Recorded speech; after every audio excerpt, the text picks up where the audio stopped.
আমরা সবাই আমাদের দেশকে ভালোবাসতে শিখি, কিন্তু কখনো কি ভেবে দেখেছ আমরা কি নিজেরা এই দেশটা বেছে নিয়েছিলাম?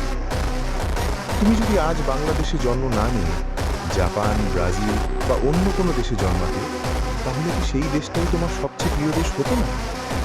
আমাদের জন্মের জায়গাটা আমরা বেছে নিই, তবুও ছোটবেলা থেকেই আমাদের শেখানো হয় এই দেশটাই তোমার, এটাকেই সবচেয়ে বেশি ভালোবাসতে হয়।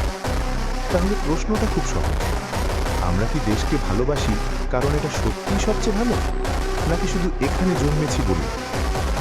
হয়তো দেশপ্রেম খারাপ কিছু না, কিন্তু যদি সেই ভালোবাসা আমাদের অন্য দেশ বা অন্য মানুষকে ঘৃণা করতে শেখায়, তাহলে কি সেটা সত্যিকারের ভালোবাসা? হয়তো আসল প্রশ্নটা হলো, আমরা কি শুধু নিজের দেশকে ভালোবাসব, নাকি পুরো পৃথিবীকেই নিজের ঘর ভাবব? তুমি কি মনে করো, দেশপ্রেম কি সত্যিই আমাদের নিজের সিদ্ধান্ত, নাকি শুধু জন্মের একটি কাকতালীয় ঘটনা?